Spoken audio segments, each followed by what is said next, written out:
Asia কাপে কেমন করবে বাংলাদেশ? গ্রুপ পর্বের বাধা পেরিয়ে সুপার ফোরে জায়গা করে নিতে পারবে? সুপার ফোর ডিঙিয়ে ফাইনালে খেলতে পারবে লিটন কুমার দাসের দল? এবং ফাইনালে বাজিমাত করে প্রথমবার এশিয়া কাপের শিরোপা কি জিততে পারবে টাইগাররা? এমনটা আসলে বেশিরভাগ ক্ষেত্রে বাইরের যে এক্সপার্টরা আছে তারা কেউ ভাবছে না। আকাশ চোপড়া থেকে শুরু করে হার্ষা ভোগলে কেউই আসলে বাংলাদেশকে ফেভারিটের তকমা দিচ্ছে না, এবং বাংলাদেশের গ্রুপ থেকে তারা বেছে নিচ্ছে আফগানিস্তান এবং শ্রীলঙ্কাকে। এখন কথা হচ্ছে আসলে বাংলাদেশের পক্ষে এবারের এশিয়া কাপে কেমন খেলা বা কেমন করা সম্ভব। কয়েকটা ব্যাপার নিয়ে আলোচনা করতে চাই। প্রথমত, এর আগে যখন বাংলাদেশ টি-20 ফরম্যাটে এশিয়া কাপ কিংবা বিশ্বকাপ খেলেছে, কখনো কি বাংলাদেশের দুজন ওপেনার এতটা ভালো ফর্মে ছিল যতটা ভালো ফর্মে তানজিদ হাসান তামিম এবং পারভেজ হোসেন ইমনকে আমরা দেখতে পাচ্ছি? যেভাবে তারা পাওয়ার প্লেতে এই বর্তমান সময়ে রান তুলছে, সেরকমভাবে এর আগে কখনো কি বাংলাদেশের ওপেনাররা পাওয়ার প্লেতে রান তুলতে পারতো? বা যেভাবে তারা বড় হিট করে, বিগ হিট করে, সেভাবে কি এর আগে যারা ওপেনিংয়ে ছিল তারা সেরকমভাবে বড় হিট করতে পারতো? না, পারতো না। আমাদের দুই ওপেনারের ভেতরে কেউ না কেউ প্রত্যেক ম্যাচে আসলে রান করছে, একটা ভালো সুর এনে দিচ্ছে, সেটা একটা পজিটিভ দিক। লিটন কুমার দাস নেদারল্যান্ডসের বিপক্ষে হলেও রানে ফিরেছেন, ব্যাক টু ব্যাক দারুণ দুটো ইনিংস খেলেছেন, সুতরাং তিনিও ইনফর্ম এই মুহূর্তে, অর্থাৎ টপ অর্ডারের 1-2-3 তারা ডেফিনেটলি ইনফর্ম।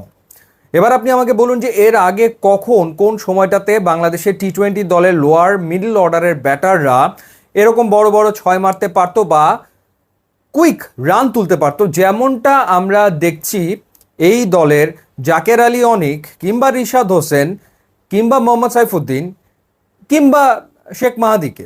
অর্থাৎ লোয়ার মিডল অর্ডারে শেষ 5 ওভারে, শেষ 4 ওভারে দ্রুত রান তোলার সক্ষমতা এই দলের ব্যাটারদের রয়েছে, যেটা আগে আমরা কখনো টি-20 দলে সেভাবে করে দেখিনি।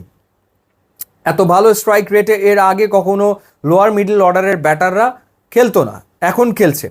তার মানে হচ্ছে বাংলাদেশের ব্যাটিং অর্ডারের একেবারে টপ অর্ডার থেকে শুরু করে লোয়ার মিডল অর্ডার, বাংলাদেশের ব্যাটাররা তারা টি-20 মেজাজটা অন্তত রপ্ত করতে সক্ষম হয়েছে, এবং তারা বড় বড় ছয় এখন মারতে পারে। পরিসংখ্যানও তাই বলছে যে এই বছর বাংলাদেশের ব্যাটাররা তারা বিগ হিট করছে, এবং ছক্কা মারাদের তালিকাতে তৃতীয় স্থানে বাংলাদেশ রয়েছে।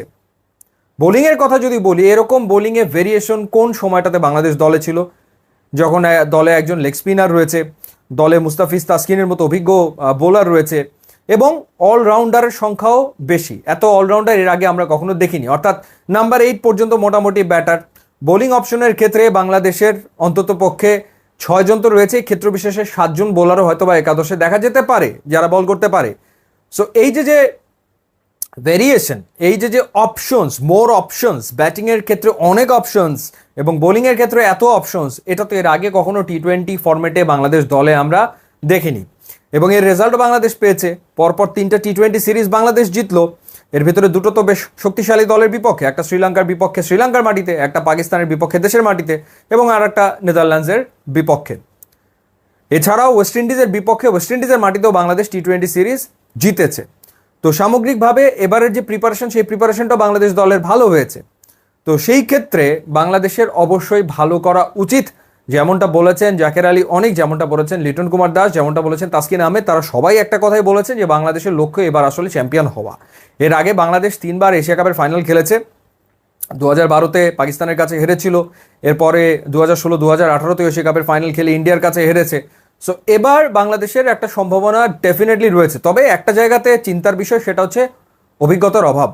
মানে এই দলের ভেতরে এশিয়া কাপে সবচেয়ে বেশি রান করা ব্যাটসম্যানের নাম তাসকিন আহমেদ, এরপরে রয়েছে শেখ মাহাদি। অর্থাৎ দলটা একেবারে নতুন। এই দলের 5 জন ক্রিকেটার এর আগে এশিয়া কাপ খেলেছে, কিন্তু যে 5 জন খেলেছে তারাও সেই এশিয়া কাপগুলোতে ধারাবাহিকভাবে একাদশে ছিল না।